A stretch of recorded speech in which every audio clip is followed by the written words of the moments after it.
Hello, hello, hello, hello, hello, hello.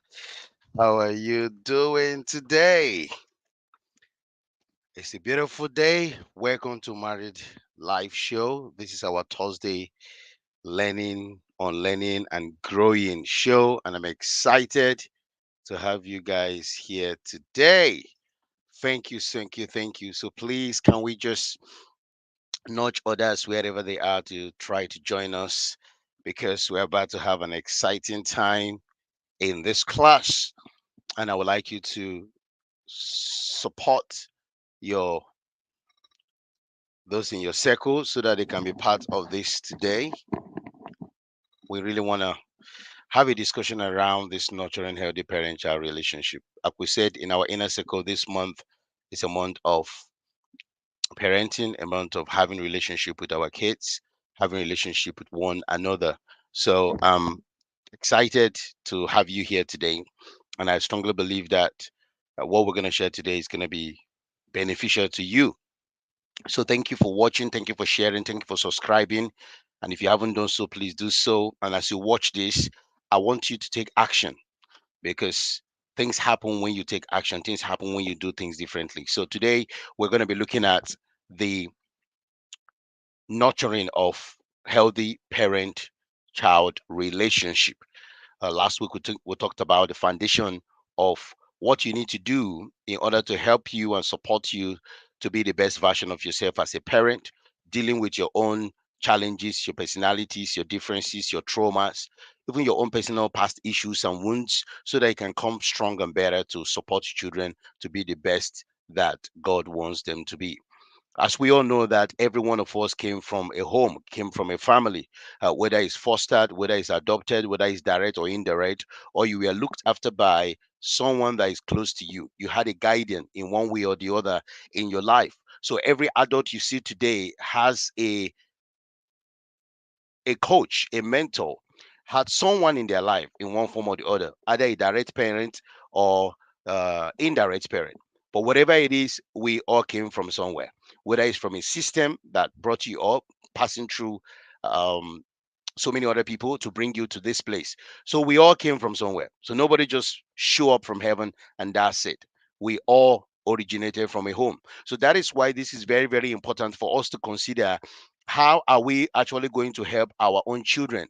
It doesn't matter whether they're toddlers now, or if maybe you've not even had your own child yourself, or maybe you're someone that is dealing with preteens at the moment, or you're dealing with teenagers at the moment. It doesn't really matter, regardless of whichever state you are in, or you're dealing with even young adults at the moment. It's still important for us to find a way to look at this interesting topic today: nurturing healthy parent-child relationship. A lot of the things that we see in the children of today is a product of how they were brought up, a product of their relationship with their father or their mother or their caregiver or their guardian or whoever was in their life that was serving them at the time. So, what you see in your children tomorrow is a reflection of your training, it's a reflection of your knowledge, it's a reflection of your painstaking attitude, it's a reflection of your mindset, it's a reflection of your discipline, it's a reflection of your diligence. Now, we might argue that, well, you can do all that and then you still have some percentage of children that go their own way, that have their own mind or form their own path. Well, that exists, but I still believe that the Bible says that train up a child in the way he should go, and when he is old he will not depart from it. So that Bible verse is very, very important, and this is cut across everyone. There's no one exception here. Everyone needs to be involved. Everyone needs to be engaged in doing everything they can to support their children and to ensure that every one of them do whatever it takes to make sure the children walks the way God has designed. Now, before I go into actually talking about how to build this nurturing relationship between a parent and a child, but I would like to consider, are there challenges? Because when we talk about nurturing a relationship, we're talking about a place where the child grows, a place where the child learns, a place where the child is mentored, is taught, is corrected, a place where the child is able to develop in an environment of love, environment of support, environment that fuels and foster growth in the child. And I'm not just talking about one-sided growth, I'm talking about holistic growth. So the emotional state of the child is being catered for, the academic state of the child, the knowledge state of the child, the relationship state of the child is being catered for, the neurological state, the physiological, the anatomical, every aspect of the child, the spiritual state of the child is being catered for, the intellectual state of the child is being catered for. So we're talking about holistic care and holistic relationship with father and mother and their child. So we want to talk about the challenges. Are there challenges that we could face in trying to build this parent and child relationship? Yes, absolutely. There are challenges that exist, and it's good for us to just highlight some of those challenges, because children develop at different stages at different times. And as parent, if you have one, or you have been involved in looking after children, or you have been involved in caring for children, either in an institution or in a church, or with your own siblings, your nieces, your nephews, you will realize that there are challenges that we all face in trying to nurture and build relationship that is going to be healthy with the children that we're looking after. It could be your own direct children or indirect children, regardless of where you are actually trying to support the child. So let's consider some of those challenges. And I want you to reflect over your own way and how things worked out for you.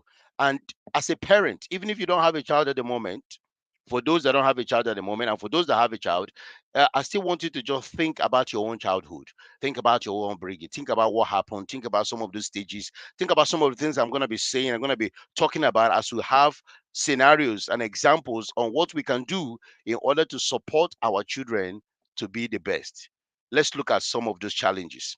Now, between the age of 1 to 5, are there challenges of nurturing parent and child relationship? Obviously, yes. We have communication challenges between the age of 1 to 5. It's important to realize that these challenges are not trying to portray the child as not a good child, or not a child that is going to be involved in what you're doing, but rather it's just highlighting things that you need to be aware of, whether you're married, whether you're not married, whether you have your own child, whether you don't have your own child. Communication. Why is communication a challenge? You will realize that there are limited verbal skills that these children has that can hinder effective communication, which sometimes can lead to frustration for both parents and the children. You're trying to say something, but they're understanding something else. You're trying to pass information, but they're just looking at you like they don't know what you're saying. Or you even give an instruction, but they're going to do something completely different. And sometimes these things can be really, really annoying, really upsetting. And if you're not careful, you could do things that you're not supposed to do, or say things you're not supposed to say. So that communication can be a barrier between the age of 5. Also, in independence, balancing the child's desire for independence with the need for supervision and safety. You are trying to make sure the child doesn't run off to the main road or jump off from three-story building. You are doing everything you can to ensure there is supervision and safety for the child. But at the same time, the child doesn't even want you to get involved. They want to do their own thing, play with their own toy, go wherever they want to go. Sometimes they scream, sometimes they shout. They want to use the iPad, and you don't want them to use the iPad. It's just a tug of war sometimes.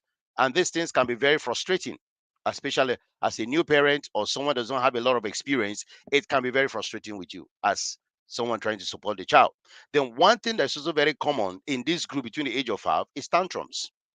Right? Tantrums. Now, managing and understanding temper tantrums can be very, very challenging. In fact, sometimes you can misinterpret tantrums as something else. People can judge a child tantrum to be whatever that is not necessarily what we should be thinking about. So understanding that children will also have tantrums, they will throw temper here and there because of they are trying to figure out how to deal with their emotions, trying to figure out how to manage, somebody trying to tell them what to do, what not to do, trying to keep them safe. Tantrum can come up. And if you relate, even you growing up, we all did that. So some people think they will have a child and the child will never throw tantrums. The child will just be normal, will never throw tantrums. That's not possible. That's just not possible. No matter what you do and say to that child, in one way or the other, the child will throw tantrums. Now, tantrums can vary and can be on different levels. So it's important for us to know that. And then what about establishing routine? Trying to establish routine to let the child know you have to do this at this time. You don't need to do this. You need to go and sleep. You need to have siesta. You need to do this. You need to do that. Wow. Routine for meals, routine for maybe nappy change, routine for bedtime, routine for bedtime stories, routine for going out, playing, routine for TV, routine for media, routine for using tablets. I can tell you these things can be very, very challenging. So that is why it's important to know that these routines are not entirely there to destroy the child or to make you abandon the child completely without trying to enforce things with love and still holding your feet to ensure the child begin to know a little bit of boundary at that age 1 to 5. So challenge exists between the age 1 to 5. Sometimes you can be so frustrated, overwhelmed, unsupported, and tired. At that age, they need a lot of your time. They need a lot of you being there for them. And parents who get tired, parents who can get so frustrated, parents can become very difficult to deal with. And unfortunately, if the parents are not careful, they start pushing all their frustration and stress upon their husband or wives that is coming from the children. So it's a time to support each other. It's a time not to take each other for granted, because it can be very, very serious if we neglect to support one another. So that's between the age 1 to 5. Now, what about 6 to 9? Now, 6 to 9 is another set of challenges that those trying to nurture parent and child relationship can begin to think carefully and begin to consider that at this age, peer influence is very strong as well. So children start to be influenced by their peers. They start making all kind of friends. They start interacting, they start thinking, they start realizing certain things, they start choosing, they start becoming a little bit independent, and that pressure can really mount up. So it's important to maintain parental influence here, because a lot of things you are doing, they are observing. A lot of things you are doing, they are seeing it. A lot of things you are doing, they are knowing them. So if you're not careful to observe your child between this age of 6 to 9, you'll be very shocked how, instead of you as a parent influencing your child, the kids in school, the kids in the neighborhoods, the kids that they watch on TV, the things they see on YouTube, the things they see with tablets and around, will begin to influence them. So here you need to really guide their ears, guide their eyes, guide what to read is very important. You could also start from 1 to 5, but the peer influence is very strong, because now they will be leaving you to get exposed to different other children. And sometimes other children, parental influence is not very strong. So they are loose. There is no routine, there is no structure, there is no discipline, there is no plan. The kids just exist, and whatever goes, whatever goes. And at the end of the day, it can be very challenging for you to deal with such a child at that time. So watch out for peer influence, but use your own parental influence to move things forward. Between the age 6 to 9, you have academic pressure. Okay, here you have some academic demands will begin to increase, homework. So they will require support a lot, guidance a lot. They will need a lot of assurance. They will need you to be there for them. And also, you begin to plan timetables as well. You begin to tell them when to do this, when not to do that. And this is where some parents, if they are overworking, they are very busy, they may not even have time to support the children significantly at this period. And a lot of these children begin to figure out life for themselves. Some of them begin to struggle academically. Some of them begin to struggle understanding basic stuff in arithmetics, basic stuff in English language, and all that. But if the parents are not there to guide, to support, to direct them, or those guidance, or those that have parental responsibility and legal right over the kids. If they are not doing that, the children will just begin to decline and begin to suffer because they are not influenced positively to do the academic work properly. So academic pressure can become a challenge. And if you don't know how to cope and plan strategically, you can be overwhelmed as a parent. And the relationship between you and the child may not be the best. Then you also look at social skills. Here, it's important to see that children can begin to develop some level of defiance. They begin to develop some level of stubbornness. They begin to copy different people they see around. So social skills, they want to fight their siblings. They want to have some sibling rivalries. All sort of things will begin to happen at this age. If you are not sensitive as a parent to help the children develop healthy social skills, how to negotiate, how to be friendly, how to accommodate, how to tolerate, how to speak, how to share, the ethics and the behaviors, and how to also understand social behaviors that is unacceptable, how to understand social behavior that is acceptable. This is where you need to navigate their friendship very importantly. Otherwise, they can just get into some more difficult place that you might not be able to correct eventually. So it is good, as you are trying to nurture child and parent relationship, please do not undermine or underestimate the power of building social skills between that 6 to 9. It is important because they interact with a lot of children, with their teachers, with people around, even within their own sibling. If you're not careful here, you might begin to encourage sibling rivalries. You begin to, promote, parental favoritism. You begin to promote all sorts of things, because of maybe their academic achievement or their behavior or their lifestyle or what they have done or the features of their body. We need to be careful here because social skills can either support the children if they build it properly, and if they don't have it, they might begin to suffer in their teenage years. So it is important. And also between 6 to 9, begin to manage their technology very well. Okay, there should be technology control.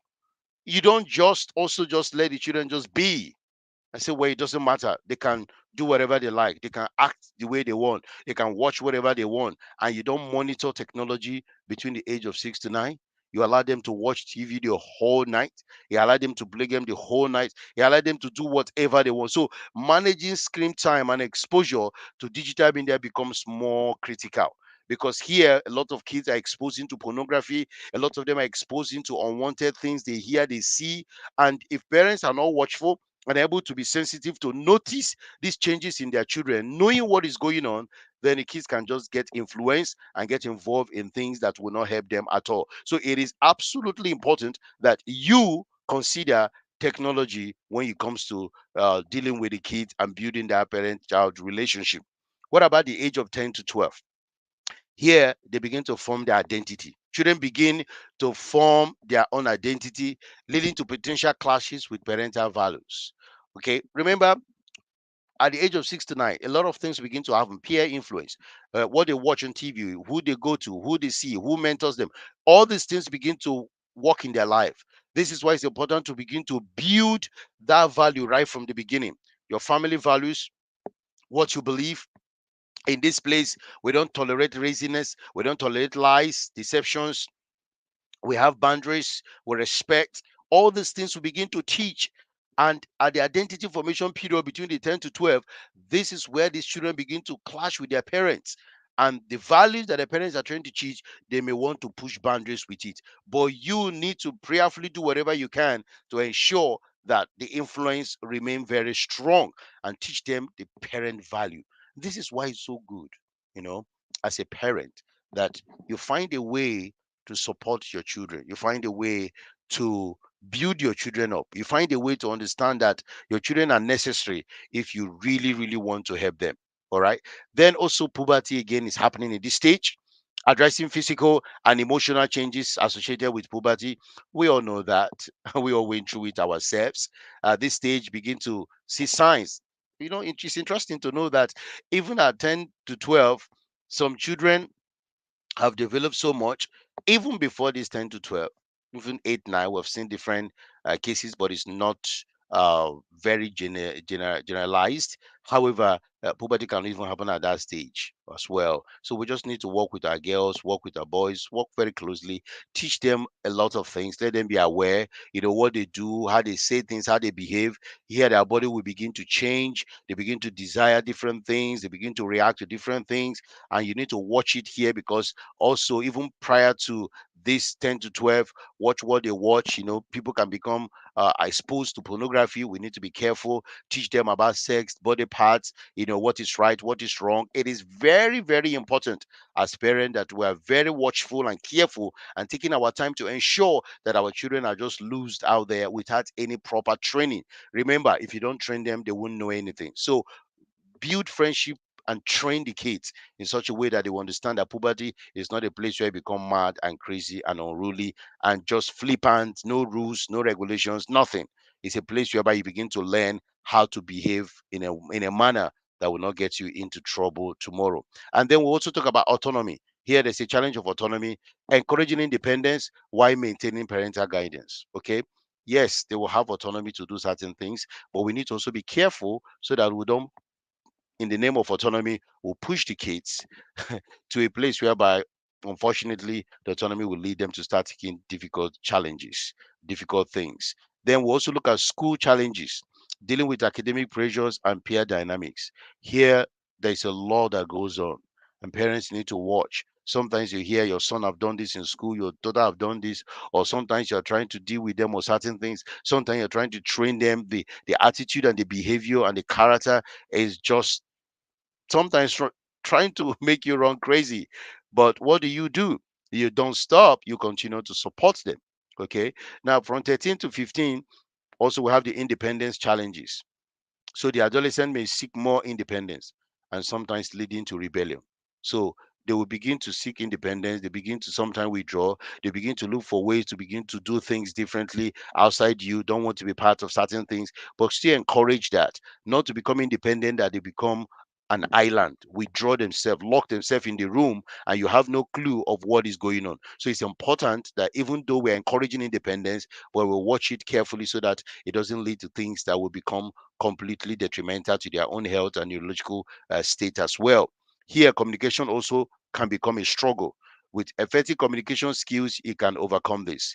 Here, allow them to share their feelings. Let them expose their mind, their thoughts to you. Listen to what they're saying. Try to understand the dynamics here. That is a two-way talk. It's not just a one-way talk. And then we also need to talk about risk taking. You know, we need to address some crazy risky behaviors and make sure that the decisions they are making, including, you know, pornography, they should be very careful with that. Relationships, substance abuse. There's a lot of vices out there that a lot of teenagers will want to try, they want to partake in. But we need to be very careful to ensure that our children between the age of 13 to 15, we are always communicating. We don't condemn, judge, and rebuke all the time. We try to do it with love, try to educate them, try to support them, try to help them, get them to read books. It is important to help them so that the children will know how critical it is to take constructive risk, a risk that is going to help them move forward, not something that will put them into danger, and sometimes they might even lose their lives. Then also peer pressure here will be mounting. So this is another place where strong influence of their friendship with other counterparts in their schools, in their neighborhood can be very strong. You need to watch, you need to be careful, you need to ensure that you have some rules in place, and need to prayerfully trust God to help you to navigate this period as you train your teenagers. Then you have 16 to 19. So here they are transitioning to adulthood. Here they are beginning to feel that they're already adult. Okay, it's because they're going to college now. They are probably working, doing one job or the other. They are navigating their way. They are making a bit of money here and there. So we need to know that transition time is going to come. And the transition time is for them to understand how important it is that adulthood is not a joke, it's a place of serious responsibility. We need to teach them that. We need to make sure they respect the culture, the values, and the dynamics of the law where they are living in. Otherwise, things might just go very bad as they turn young adult. Then we also look at the identity and values. Here also there's a challenge, because here the strong identity, strong moral values is required. And it's important for you to make sure they form it on the basis of what the family teaches and what the family believes in. They can't just pick anything anywhere, call it value, and they want to do it. The way they talk, the way they dress, the way they relate, the way the mannerism, the attitude, everything they do, you need to ensure that at this point they are preparing themselves to leave the house. They are preparing you so that your emptiness will become a reality. They'll be going to university, they'll be leaving the house, they'll be going to other cities. The dynamics will begin to shift drastically. So it is important to tell them adulthood is where you take full responsibility of your actions. So ensure you have value of truth, value of integrity, value of hard work and discipline and respect, value of consideration, value of obeying the law. Otherwise, you get into trouble with the law. Okay. Then we also talk about parental role change. Here, they'll be shifting from a more authoritative role to that of a mentor and advisor. Here, there's going to be mentorship, a lot of advising, a lot of not you must do this, you must do that. Begin to teach them why they should do this, why they shouldn't do this, why they should act like this. Begin to tell them that life will give you what you want, but that will depend on your attitude, your behavior. Some of us did not have very close mentorship from our parents, very advisory way of doing things. Some of us, we grew up throughout everything was authoritative, but you can't say because that is what turned you to become what you are. Some of us, there are some scars and trauma and pain that we are struggling to forget because of that role. That role was not played properly. But we might not blame our parents for whatever they've done or did or said. Some of them is lack of knowledge. Some of them is only the ability of what they know at the time. They are able to do things. So if you have children between 16 to 19, it's very important. Begin to have a strategic plan of their future, right? Here, they might think that they know everything. They might think they don't need any help from an adult. They might think they've achieved everything. They might think they even know everything about life. You need to truly, truly make this young adult know, make these teenagers know that as you are living, as you are moving to the next place, you need to ensure that you are not trivializing the importance of planning for your future, whether they are studied in uni, business, apprenticeship. Okay, where are they going to live? What are they going to do? Relationships, spirituality. We need to ensure we put this thing in them because at the end of the day, if they grow up, if they leave the house and we start hearing certain things, that might just give us a little bit of heartache. So, supporting future career, life choices, because life is made of choices. So, we must tell them that now you are leaving, you are responsible. You are fully responsible. Everything you do from here going forward, mom and dad is not going to be there. You will take full responsibility of what you do now because you're an adult and the law will treat you as an adult. Okay, this is very, very important as they begin to move into trying to develop, change, evolve, become the best version of themselves. We need to ensure that their needs, their behaviors, their expectations, their future proof attitude and behavior, their development, everything aligns to bring them to the best place that will make them exceptional, that will transform their lives, and that will change the dynamics of their future. Now, I want to say something before I go into the nurturing bit again. Let's just talk about the neurological aspect of a child, brain development. I'll be back in just a few minutes. Let's take a short break and just tell me what you learned, and we'll be back very, very shortly.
Hello, hello, hello. Welcome back. Thank you so much for staying on with me. Make sure you share this, like, and comment as we engage in this discussion today. Prior to this time, we talked about some of the challenges that we can face from the age 1 to 19 for those that have responsibility or legal rights over any child, any teenager. It's important for us to know that there are challenges and there are ways to mitigate those challenges. In this part of this discussion today, I want to talk about the neurological aspect of a child brain development, even up to the age of 25. This is very important because it will help you to know how to navigate some of the challenges we've talked about. The development of this human brain, honestly, our brain is very complex, but it's a gradual process that extends over many years. So, why the brain of an adult size, you know, get to a certain um, size that we can say it's okay for a child's brain, of adolescent brain, but the full maturity and the refinement of that brain functions will continue throughout the early adulthood. And the brain is fully matured and can fully function properly around the age of 25. And this thing is shaped by genetics and also environmental factors. So some of the challenges that you see that children experience or children has is just an evidence that the brain is still changing, the brain is still maturing. So I'm just going to give you a little bit of a rundown for you to just understand some of the brain challenges or development that your child is going through. Now, you understand that stage, and then you know exactly what to do when some of those challenges arises, and that will make you to even do things in love. So imagine a child from the age of infancy, 0 to 2 years. Here you have rapid brain growth. You see, the very first 2 years, the brain experiences remarkable growth with billions of neurons forming connections. And these connections are powerful, as we're going to see very shortly. So the first 2 years of a child is very critical in their life. What you expose that child to, whether visual, auditory, whichever way, it is important because the brain is growing to form a lot of connection in the first 2 years. Also, we have the motor development. This is where the child develop some mobility skills, including crawling, walking, you know, hand-eye coordinations, and these things are all influenced by the brain function. So the rapidness of growth between the first 2 years and then the motor skills. Now, some children develop very slowly due to some medical factors, some genetical factors. Other people normally will develop very fast within this range. And sometimes you might wonder, is this 2 years old? So these things are realities. So when you understand that, you also know how to support the child at that stage. Then you have 2 to 6 years, which is the early childhood. Here, you have another level of development in the child's brain, which we call cognitive development.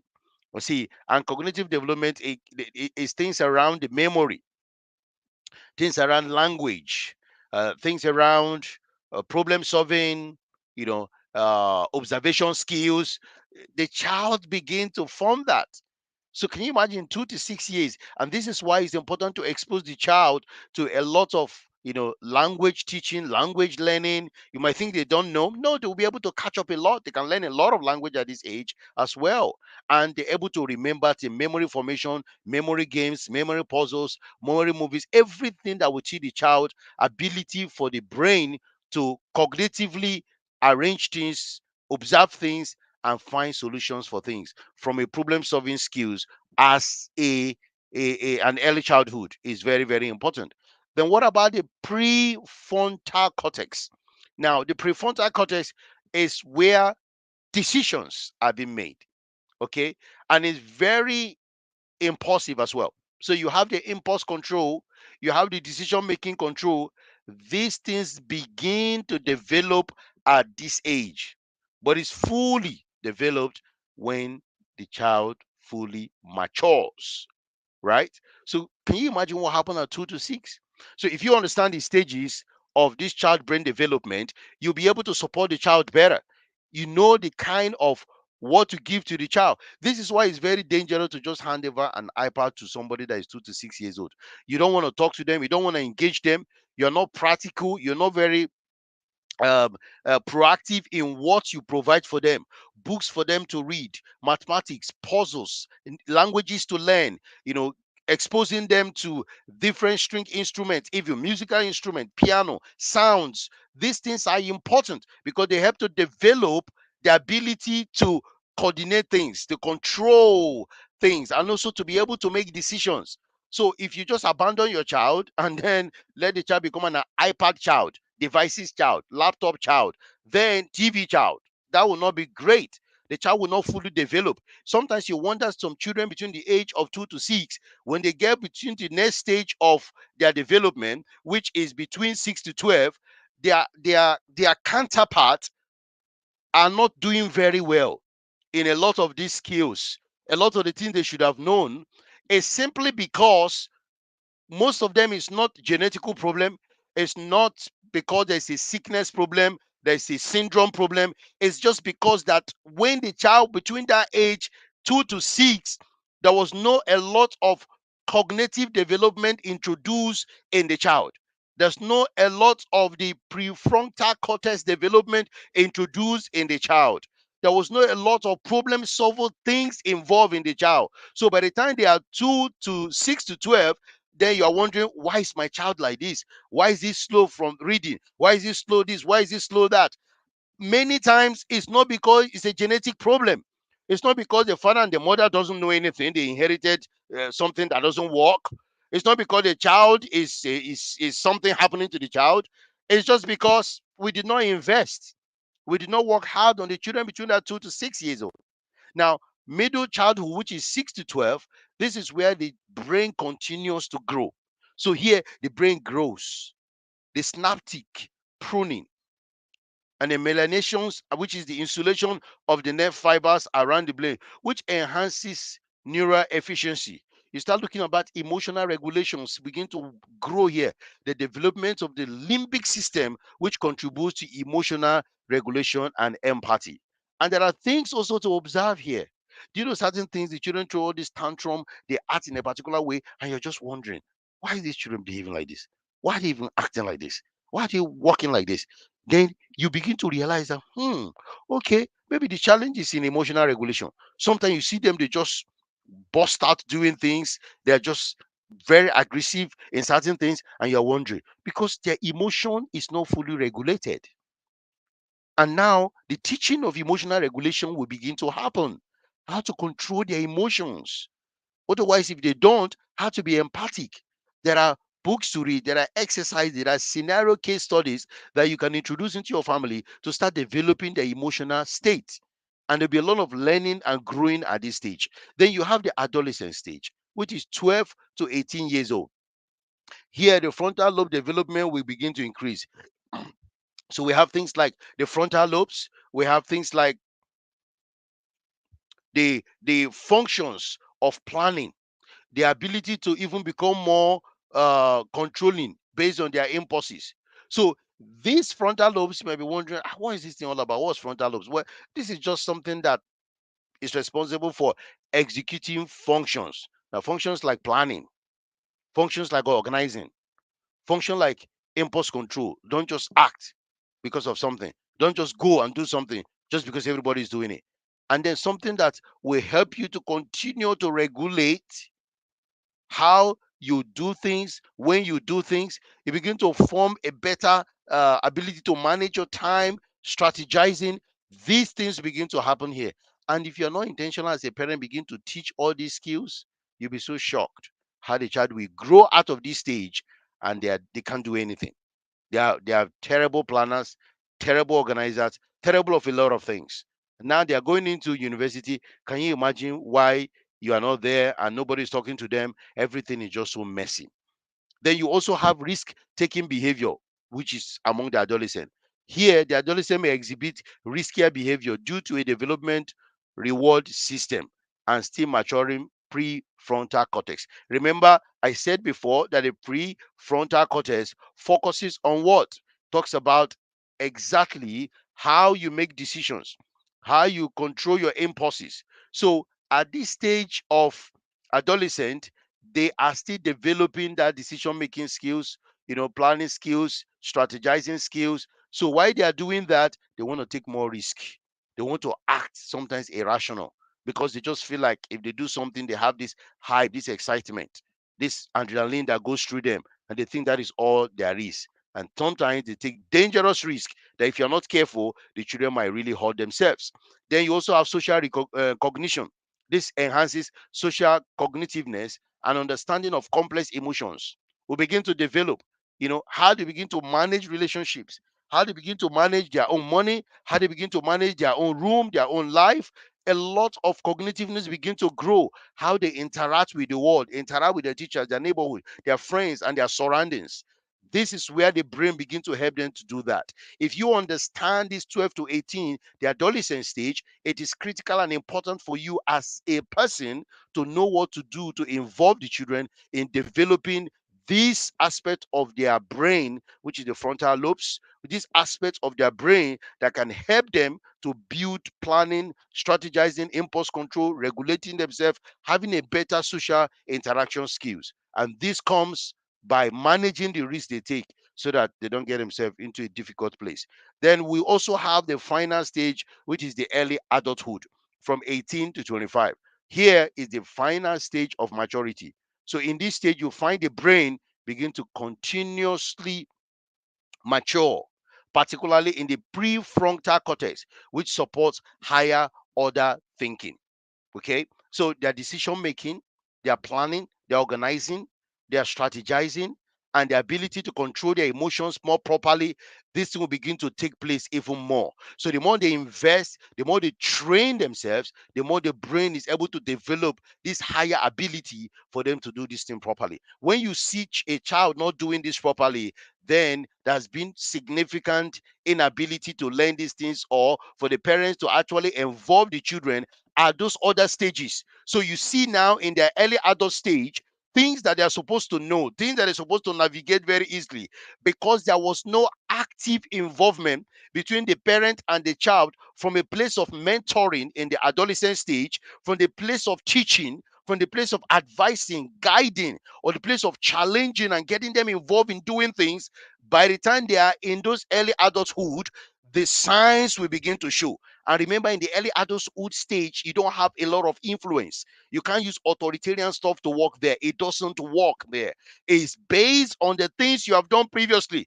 I love what the Bible says, that you will reap what you sow. So it's important that if you are still in that stage, take comfort and begin to think critically, and maybe watch this again and look for ways to engage actively at this stage before the kids leave your home. This is very, very important, because when you do that, it will help them to make decision better.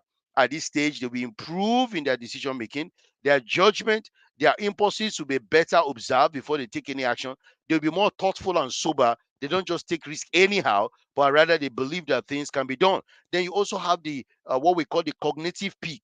Now this is where you have the abilities for them to use their memory effectively. They have a strong problem solving skills. They are able to do things in such a way that can even wow you as a parent. And you ask yourself, how are they able to do things? How are they able to achieve this? So early adulthood is probably your marking scheme, or what I call it, your results. Is the result of the work you have done between the age 1 or age 0 to 18. That's when you begin to see what you have done. So, while the brain structure development may be mostly complete by the early adolescence, the refinement of the cognitive ability, the ability to regulate the emotions very well, these things continues with a lot of complexities depending on the attitude, the behavior, the discipline, the focus of what happens in those early adulthood. Because as you grow into full maturity of the brain become programmed. The brain begin to believe certain things, begin to identify themselves to certain things. And this is where you see that child, see that individual begin to become what they've always been. It's just that the early adulthood begin to review that stage. But don't forget, there could be variations to this. There could be different dynamics to this. There could be other changes that could happen from a genetical perspective, medical perspective, environmental perspective, and other factors.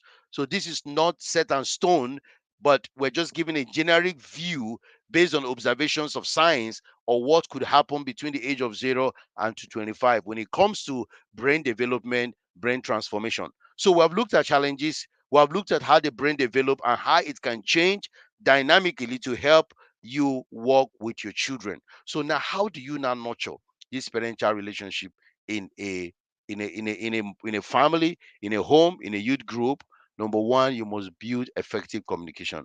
I mean, you as a parent must actually work on yourself. Working on yourself and doing everything honestly is very important because your child is definitely looking, is watching, is seeing. And then in part of effective communication, you need to be able to listen to your own thoughts, their thoughts, listen to their concerns, your concerns, listen to their experiences and your experiences. Use age appropriate language to facilitate understanding. The way you talk to an 18-year-old is not the same way you talk to a 2-year-old. So it's important for you to understand that communication when it comes to parent and child relationship because it will dynamically influence the way you parent the children. Secondly, shared adventures. I mean, plan adventures with these kids because it will help you to build relationship. Is it swimming? Is it biking? Is it running? Is it hiking? Is it wildlife watching? Is it farming? Whatever outdoor activities or indoor activities, game playing, whatever it is that is going to build this connection and trust between both of you, is important you engage. Engage in team building exercises, fostering trust, help collaborations, corporations, question and answers, teaching different life skills. By doing that, you can create incredible lasting memories through shared adventures in life. You communicate effectively and you get involved in doing things with the children. You will learn a lot. You will build trust. You will connect a lot. Then you also have respect for independence. See, it's important that as parents, we are looking out for our children's safety, making sure that they are secured, making sure that they are okay, but also allow your child to take an age appropriate responsibilities if they want to. Encourage decision making. Let them make decisions. Let them try to solve different problems to build their own confidence. Respect their need for autonomy, boundaries, and providing guidance. Okay, this will help the child to learn different things and to begin to grow as an adult, and that is very important because they need that to face the world. Remember that your home is not the world. The world is greater than your home. The outside is greater than whatever you think you have. So important to teach them to really prepare and get ready to face the world with confidence. Okay. Then the other one is safety and survival skills. We need to teach them safety and survival skills. We need to teach them things around navigations. We need to teach them how to do basic first aid. We need to teach them how to negotiate. We need to teach them, how to run for their life, safety. You just have to find a way to know the children what happening. Like we also need to teach them internet safeties, road safeties, friendship safeties. There's a lot of safety we need to do. We just need to acknowledge the ones that are appropriate for their age and begin to teach. Because what you don't teach a child, when the child fall into it, then it becomes a problem. In a sense of responsibility for safety in everything they are doing, instill that. Make sure that they are aware and let them understand what is emergency, how to respond in emergency, how to seek for help, what to be strict wise. When this happen, who do they go to? Which authority do they call for? What number? These children need to learn these things. Don't just assume that they're just gonna figure it out by themselves. They're just gonna know how to do things if you don't intentionally teach them. Then you also need to teach them unplug and connect. They cannot be on screen 24/7. They can't just come back from school, they're on their iPad, no interaction with the family, no interaction with the wider world. They need to observe things, they need to engage. When you guys are traveling, sometimes it's not just about iPad. Look out through the window. have interaction with what is happening, the city that you are in. Observe, teach them to learn, to grow, and to understand dynamics in the home, dynamics outside. What's the different? Why is it different? Why is the value different? Let them be challenged in their thinking, challenged in making their own decision, and able to craft things out. Don't just do everything for the child until they are 18, and then when they go out there, unfortunately, they become very useless to themselves. They can't make their beds, they can't cook, they can't do anything, they can't clean the toilet, they can't do nothing. They are just there because the person doing it for them is no longer there. I don't think that is a good way to bring up a child. We need to teach them everything, give them skills, strategize, let them learn, let them engage, let them read books, not just watch stuff. That is important. Then also teach them the importance of embracing challenges. If they fail, it is okay, right? But they need to walk in that scenario. Why did they fail? What happened? What did they do? What did they not do well? What can they improve in? What changes do they need to make? Let them embrace changes. So this is where you teach resilience, you teach perseverance. You teach them to understand that life is all about facing challenges, overcoming your own challenges. Let them face whatever it is that they are trying to do. And encourage them that you are with them. You guys are going to face it together. Celebrate all the achievements, whether in sports, in running, celebrate in class awards, celebrate all the school points, celebrate anything. Let them know that you hold them in high esteem. And even if there's setback, learn from it, bring out the lessons from it, bring out the lesson from that setback, and then do it again differently. This we really begin to change their dynamics. Teach them about mindset, growth mindset, not fixed mindset.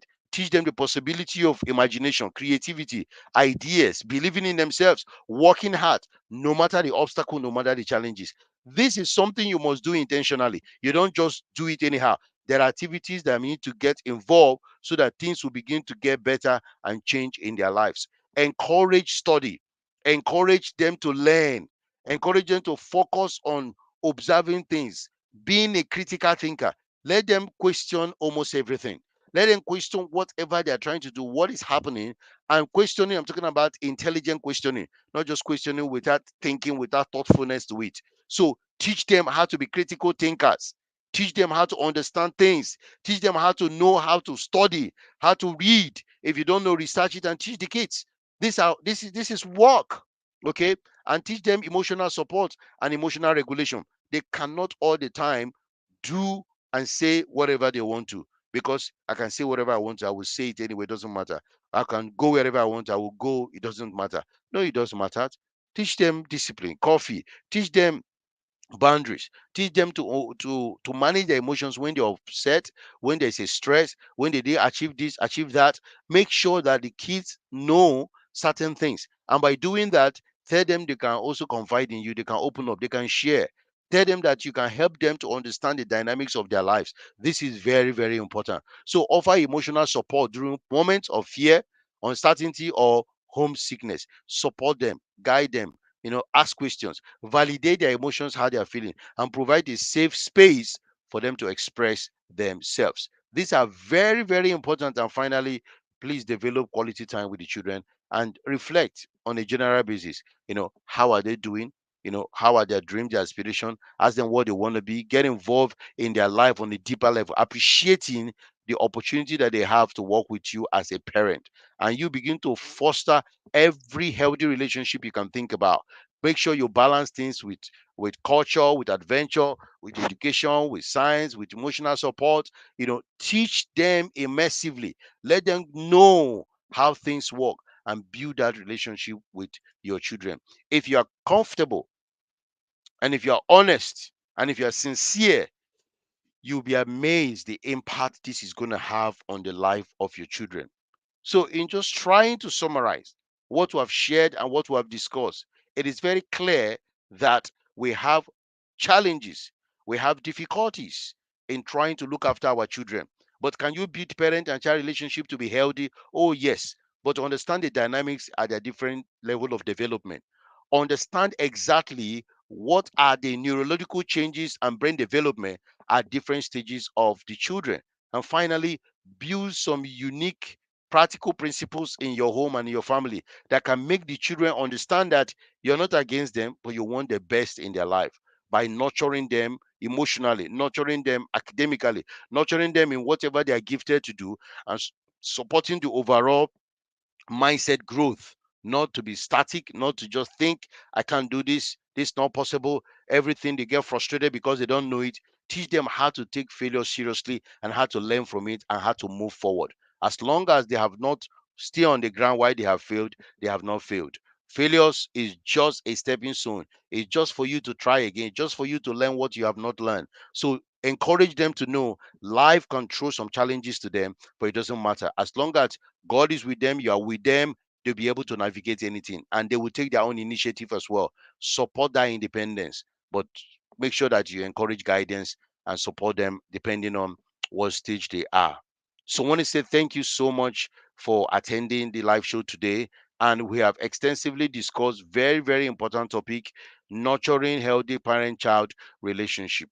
Whether you have your own child now or you don't have your own child now, it is very, very important that you encourage yourselves to learn, encourage you to learn, to grow, to be better.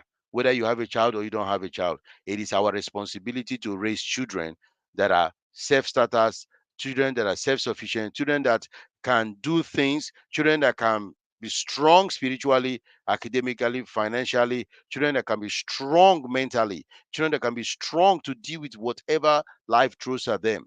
That's the kind of children that I want to raise. And by the time they are adult, they will embrace this life with so much confidence and power, and they'll be able to do so much than we can ever think or imagine. So this is very, very important for us to nurture the child, to nurture the parent relationship. So as we wrap this up, I want you to watch this again if you can. Share this with your friends and family. Let them come and subscribe here so they will continue to know more about this channel, and let them take action. Not just watch, take action. Look at the things that you are doing now that you need to stop that is not working. Look at the things that you are doing now that is working, but you are not doing it regularly. Continue to do it. And look at the things that you need to start doing that you are not doing at all. This is how you learn. This is how you grow. This is how you get better. And I'm hoping that if you watch this again and you share this and you take action for yourself, there is going to be incredible result that is going to happen in your life. I want to say thank you once again for sticking around with me. And I'm hoping that this is going to help you and encourage you to be the best version of yourself. So stay tuned, and don't forget, we have all sorts of services in Married Life Management Limited. You can reach out to us via our Instagram pages. You can reach out to us via Facebook and reach out to us, via our website. And also, you can book your own free section for 30 minutes from our website if you think that it's important for us to have a chat to know more about the dynamics between you and your child or between you and your spouse. We'll be able to do that as well. So I want to say thank you. Thank you so much for your time. Thank you so much for your ability to join us today. May God bless you, and I will speak to you some other time. Take care now, and bye.